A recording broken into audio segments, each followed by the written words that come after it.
जुन्या काळच्या संस्कृतीत वाढलेल्या आमच्या सर्वसामान्य घरच्या बायका माणसांना शेतीच्या कामाखेरीज घराबाहेर पडायची फारशी सवय नसते, गरजही नसते. आणि या ना त्या कामाच्या कारणानं स्वयंपाकघरातून माझघरात आणि माझघरातून अंगणात अशा अनेक येरझाऱ्या कराव्या लागत असल्यामुळं व्यायाम घेण्यासाठी म्हणून आणखी काही वेगळं करण्याची आवश्यकताही त्यांना कधी भासत नाही. कारण घरच्या कामधामामुळंच त्यांना एवढा भरपूर व्यायाम घडत असतो की पडता क्षणीच दिवसभराचा शीणभाग उतरणारी झोप लागावी. तरी देखील आपल्या घरच्या अंगणात काही खेळ खेळण्याची त्यांना त्यांच्या बालपणापासूनच सवय लागलेली असते आणि त्या अशा खेळात फार तरवेजही झालेल्या असतात. नागपंचमी, मंगळागौर, महालक्ष्मी अशा सणासुदीच्या कारणानं आणि लहानग्या पोरीबाळींना शिकवण्याच्या कारणानं हे अंगणातील खेळ जाणत्या आणि वयस्कर स्त्रियांना खेळावे लागतात. अशा खेळामध्ये फुगडी, झिम्मा आणि फेर हे प्रमुख खेळ आहेत. आपल्या घरासमोरच्या लहानशा अंगणात खेळली जाणारी फुगडी ही दोघी जणींच्या मध्ये आणि चौघींच्या मध्ये खेळली जाते. फुगडी खेळताना डावे पाय एकत्र आणून उजवे पाय आपटीत गोल फिरायचं असतं आणि हात एकमेकांच्या हातात गुंतवीत उखाणे घालायचे असतात. अशा वेळी घातल्या जाणाऱ्या उखाण्यांपैकी नमुन्यादाखल घ्यायचा तो असा: तुझ्या घरी माझ्या घरी आहे बिंदली सरी, आहे बिंदली सरी, फुगडी खेळताना बाई नको तालेवारी. ही फुगडी खेळताना जलद गतीनं पुढं गेली म्हणजे तोंडानं पकवा घालीत तिची अखेरी संपवली जाते. ह्या खेळातील अगदी निष्णात मुली अधूनमधून जातं घालीत असताना दिसून येतात. जातं घालायचं म्हणजे एकीनं उभ्या अवस्थेत दुसरीला खेचून धरीत खेळायचं आणि दुसरीनं खाली बसून एक पाय मांडीवर घेत आपला तोल सांभाळून खेळायचं. अशी फुगडी बराच वेळ चालली म्हणजे कौतुकाचा विषय होऊन बसते. मोठ्या बायका देखील भराभर उखाणे घालीत मोठ्या ढंगदार रीतीनं फुगडी खेळत असतात. त्यांची सुद्धा फुगडी बराच वेळ घुमत असते. झिम्मा हा फुगडीच्या बरोबरीनं लोकप्रिय झालेला असा खेळ आहे. हा खेळ अनेक प्रकारांनी खेळला जातो. सामान्यतः चौघींचा झिम्मा खेळला जातो. कधीमधी 6 जणींचा आणि 8-10 जणींचाही झिम्मा खेळतात. झिम्मा खेळताना एकमेकांना टाळ्या देत गोल गोल फिरायचं असतं. अशावेळी एक दोघींनी गीत सांगायचं असतं आणि इतरांनी ते गीत सांगितल्यावर हुकूम म्हणायचं असतं. अशा गीतांच्यामुळं हा खेळ खेळायला हुरूप येतो. झिम्मा खेळताना टाळ्या देतेवेळी मोठ्या खुशीनं खालीवर होत टाळी द्यायची असते, कारण त्यामुळं हा खेळ विशेष प्रेक्षणीय होतो. हा खेळ संपतेवेळी टाळ्यांची गती वाढते आणि पकवा घालीत बायकांचा नाचही मोठ्या जलद गतीनं होतो आणि हा खेळ संपतो. झिम्मा खेळताना संसारातील सुखदुःखाच्या गोष्टी गुंतलेली अनेक गीतं म्हटली जातात. त्यापैकी नमुन्यादाखल सांगायचं तर ते असं: कारल्याचं आळं लाव ग जो, मग जा तू तुपल्या माहेरा. कारल्याचं आळं लावलं फुईजी, बंधू आले न्यायजे, मी जाते आपल्या माहेरा. हे गीत याच रीतीनं कारल्याचा वेल, त्याला येणारी कारली, त्याची केली जाणारी भाजी आणि तिचा खाण्यासाठी होणारा उपयोग या सर्वांचा त्यात समावेश होईपर्यंत चालू राहते. झिम्मा हा खेळ ज्यावेळी दोघींच्या मध्ये खेळला जातो तेव्हा त्यांचे विविध प्रकार दिसून येतात. कधीकधी दोघी मुलीबाळी एकमेकींच्यापासून दूर उभ्या राहून एकमेकींच्यावर झेप घेत आणि त्यापूर्वी आपल्या हाताचे पंखे आपल्या खांद्यावर उभे करीत टाळ्या देऊन खेळतात. अशावेळी सई सई गोविंदा येतो, मजवरी गुलाल फेकितो, तुझ्या वै गुल्लालाचा भार, आमच्या वेण्या झाल्या लाल, आमच्या वेण्या मोकळ्या सोनियाच्या साखळ्या, घडरे घडरे सोनारा माणिक मोती बिजवरा, बिजवराला खिडक्या, आम्ही बाई लेकी लाडक्या, लाड सांगू बापाला, मोती मागू कापाला. अशा प्रकारचं गीत दमछाटीत म्हटलं जातं.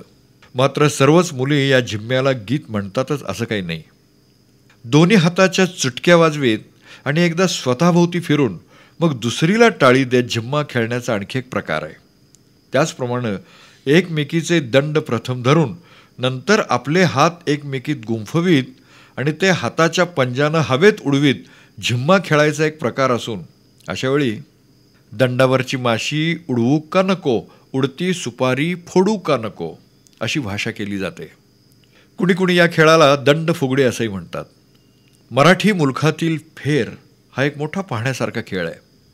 15-20 जणींनी एकमेकींचे हात एकमेकीत गुंफवून गोल फिरत हा खेळ खेळतात.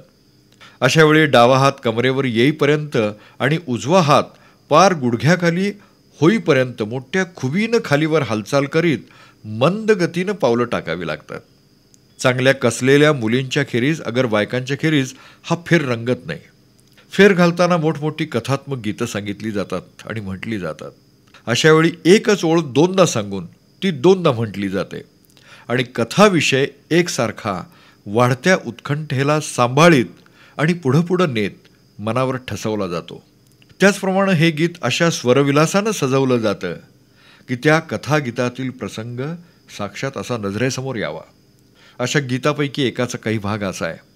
सूर्याची कन्या राधिका 32 लक्षणी देवता, उठली सकाळच्या पारी, गेली गाईच्या गोठ्यायाला, घेतलं मुठभर शेण, काढलं सडा सारवण, धुणं सर्व गोळा केलं, बांधली धुण्यायाची मोठ, घेतली नखाबोटावरी, घेतली डुई शिरावरी, आली वाड्याच्या बाहेरी, लागली राजस मार्गी, एक वन ओलांडिलं, 2 वन ओलांडिली, तिसऱ्या चौथ्या वनायाला, लागली यमुना दिसायाला, गेली यमुनेजवळिळे, गेली यमुनेच्या आत, काढला नवलाखी हार, ठेवला मूळ डोंबावरी, काढली मधुपका चोळी, फेडला पिवळा पितांबर, राधानं आंघोळवा केली.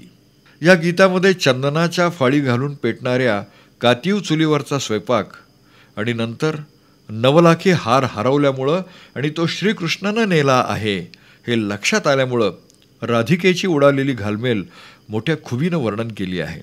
आणि शेवटी रासक्रीडेत हे गीत संपलेलं आहे.